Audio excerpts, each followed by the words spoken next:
G'day legends, it's Jai, that Aussie metal guy here.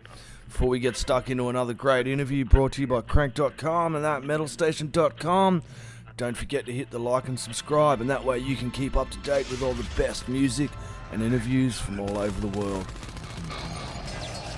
G'day, how you all going? It's Jai, that Aussie metal guy here with Crannk.com and with thatmetalstation.com. So today, tonight, wherever you are in the world, is with great pleasure. I'm getting to have a chat with Josh Richter of GNASH to talk about the debut EP, Shared Nightmares, which comes out September 22nd. Josh, cheers for joining me for a chat, my friend. Hey, man. Thanks for having me, bub. Absolute pleasure, bro. Can you tell me all how this kind of began? Because it's a relatively new project, but you are not new to the music scene, that's for sure.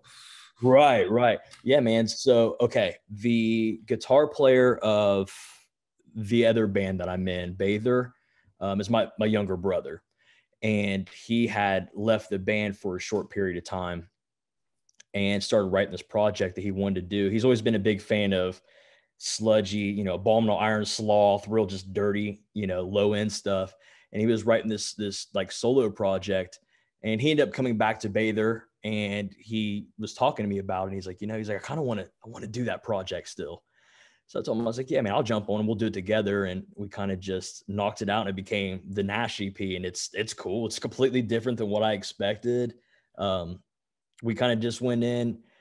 He had like the music written, and we went in with Keenan McNeil, the drummer, and Ethan Martin, the bass player. And we laid down the record. And when it came time for do vocals, I'm used to doing like very low end, deathy vocals for Bather and previous projects that I've been in for the last like 15 years.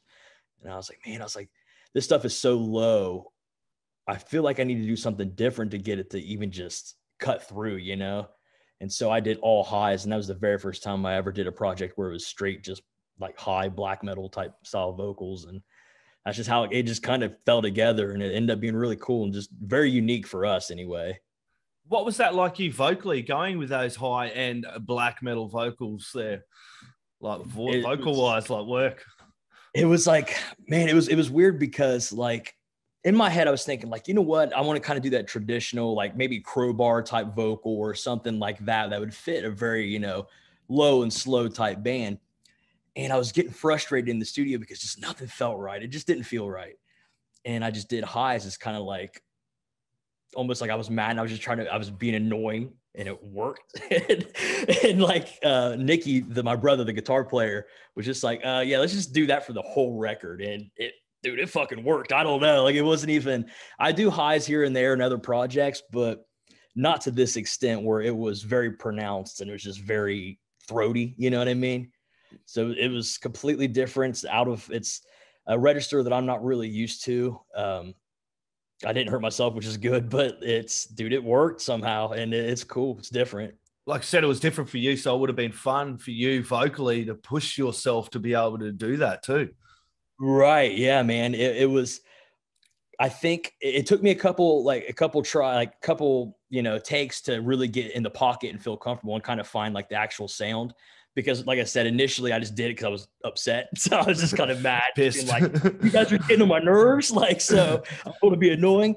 Yeah, dude. And I found like the pocket, and we kind of wrote it out, and it's comfortable and it feels good. And I'm stoked to see how people react to it live, because especially, locally or like in Columbus area, people knowing us over the years of just playing out and playing something that is, fairly different than what they're used to seeing, I reckon they'll be excited, man. It's got a really, really great sound. I've had a good listen to the EP from the darker half as well. It does have a concept to it. When you've done the lyrics and the story for this as well, was it a matter of Nicky coming up? He had the music, the body of music, and did he sit down with you and work out a concept or lyrics? Tell us a little bit about that side of it.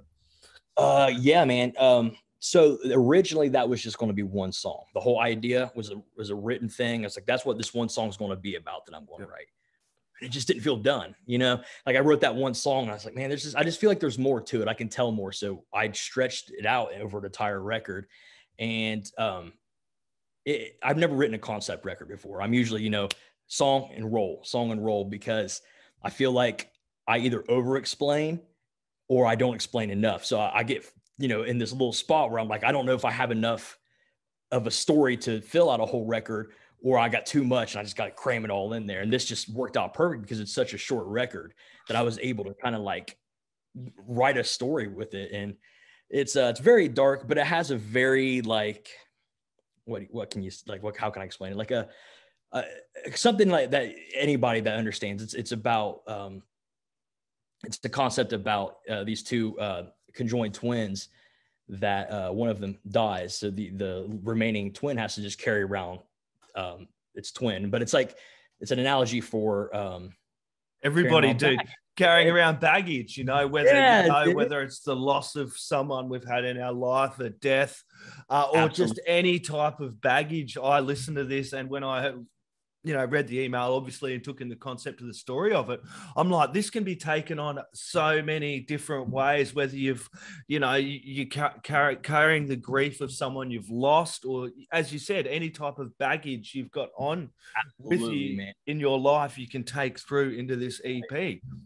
Right. I always tell everybody, like, whenever I talk to people, because I know that the music that that we love and that I play is a very extreme style, everything that we're into, but I write nothing but love songs, if that makes sense. And I always have, and I don't know why, but I always have, man. It totally makes sense for us metalheads, because people look at us big, hairy, tattooed, whatever, black all the time, but we have the biggest hearts out there. I don't think I've talked to anyone that has bigger heart than metalheads. And I know we all have a big heart out there, but the metal community has so much love in it. It really does get misunderstood at times. Extremely misunderstood. And I agree, dude. I agree fully. And it's cool whenever you get in a position where you kind of like cut that shit, where it's like, I don't have to be what I look like when, I can have these little hidden meanings of stuff. And, and my writing is a really good example of it, because I never felt like I had to. I was like, you know what, that's who I am. I'm gonna write about mental illness and love and loss and stuff like that. And it's just, and that's something that anybody can connect to, and with this record, it's no different. It's definitely about, the baggage of, lost love and people in your lives that you lose, or, just mental illness in general, and just carrying it around, man. Yeah, it really, really is a great EP. Shared Nightmares comes out September 22nd. Where's the best place people can get along and support this project, man? Man, we got Instagram. Let me look up our Instagram handles. I think it's I'll put them all in there. We've got Instagram, www.instagram.com. Is it /Nash Metal? One of the two, forward or backslash. We got Twitter, Nash Metal. We got TikTok, Nash Metal. We got Facebook, Metal Nash. But also, dude, like this EP, man, you mentioned playing live. What's the plans with playing live, and how are things going over there for you guys?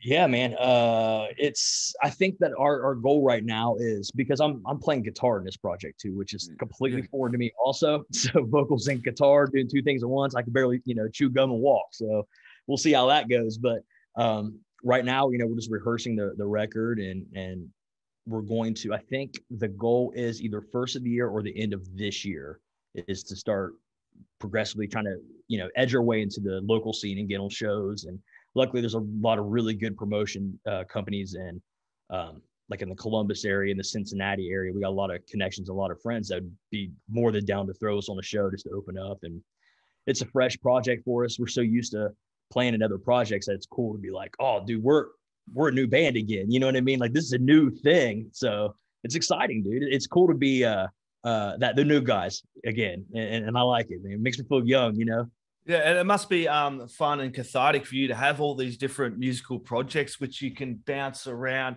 in between as well. I also went and checked out the Josh Richter and the Bad Things, man. Dude. Tell us about that. Was cool. That was fun, man. That was rocky as hell. Tell us about that, man. So I've always like most people like our age, I grew up listening to classic rock and hair metal and all that shit. Like I got it from my dad. That was the thing. You know what I mean?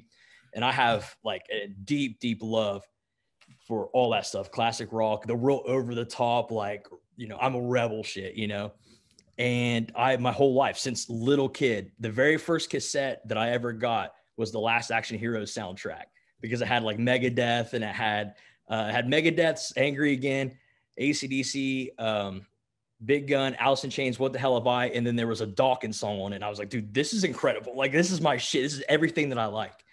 And my whole life, I wanted to do like an old school style rock band. and we had some downtime, and my brother is in every project that I'm in. It's just easy, and we worked well together, and we kind of bounce off each other. Like literally, I don't have a band that he's not in it. So we were talking. He was like, let's write a record, like a rock record. Dude, I was like, that's 100% what I want to do.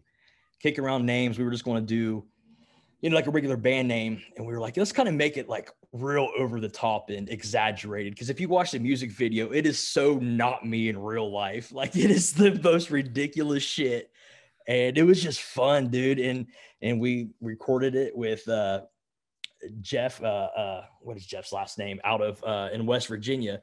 And he was really good at producing. He's really into the same shit. He was in a band called Fever War, which was also a rock band, Jeff McClellan. And we sat down with him and he kind of helped us produce it. And we really honed down on that sound with there's a little bit of edge to it, but it's definitely very rock and roll, It's cool. You can check it out online too. It's just a fun project. I don't know if we're going to play out live. I know we're going to write some more stuff, but it's not as serious as like, say Bather or Nash or Red Simple Prey.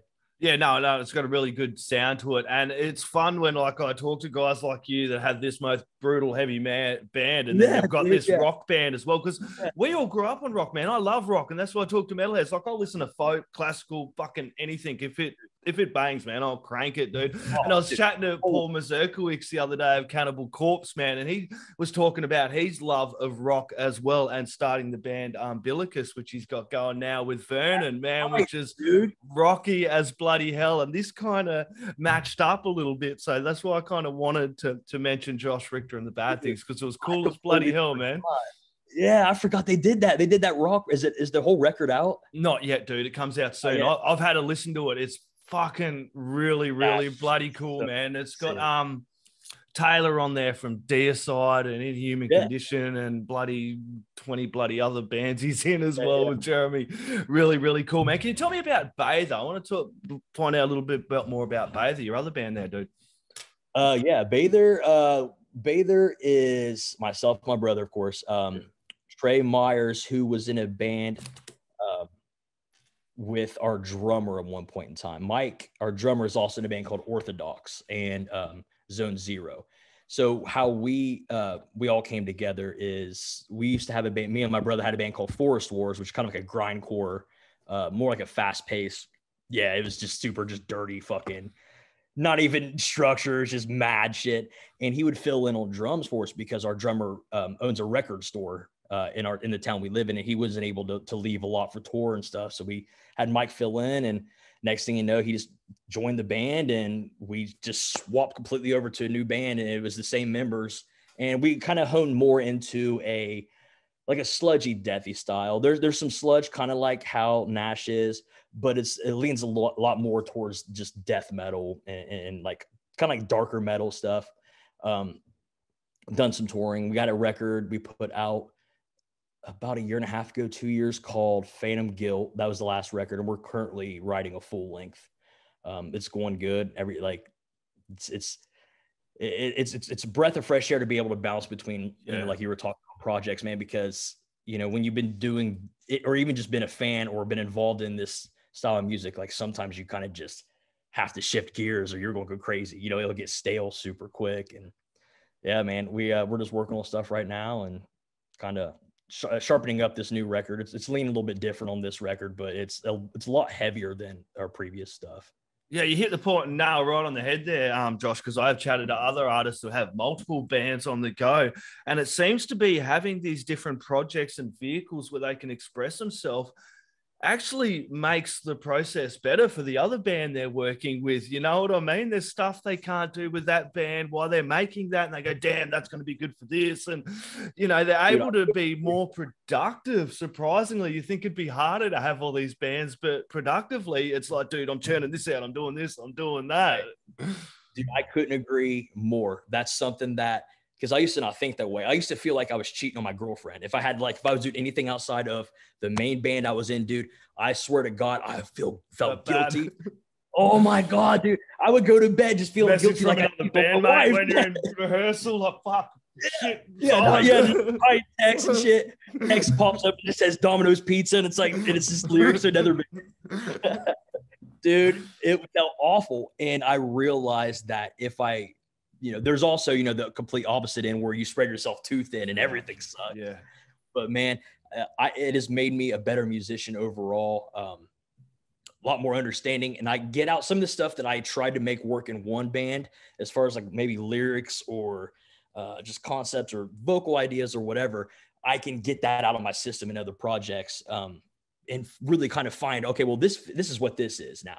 I don't have to try to fit what Nash is doing into Bather, because it's its own thing now. So it's like, okay, now I know what this band is, and it really helped me kind of find an identity of what I want to do as my vocal styles for every band, especially for someone I've been doing it for, a super long time. And I was like, man, I feel like I could be doing more. Yep. And I think that the process of me being like, I could do more, I was trying too much stuff in previous bands because I wasn't trying it in other projects, if that makes sense. It totally makes sense. Yeah, and it muddied the water. You know what I mean? I was like, well, this part I'm going to do like a low, or I'm going to do like a high, and then I'm going to try to do a clean vocal. Then I'm going to try to do, and it's just like, now it's just not even making sense, dude. Yeah.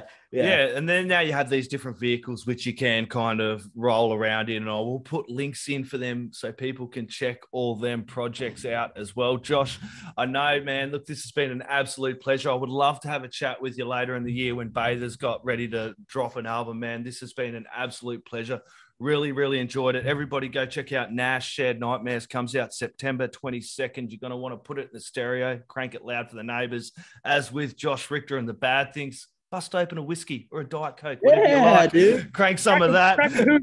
That's it. And some Bather. Look, man, do you have any last words, shout outs, thank yous, or anything I may have forgotten you want to chuck in there, my friend? Thank you, man. Like, this has been awesome. This was fun. I love just like shooting the shit, man. It feels like I'm talking to like a friend. You know what I mean? That's good stuff, man. I really appreciate you. Thank you for having me on. No worries. Absolute pleasure, my friend. You take it easy, man. We'll talk soon. All right, buddy. Cheers, mate. Mate, hey, fucking my man, fucking Jobber, that fucking metal guy, motherfucker, fucking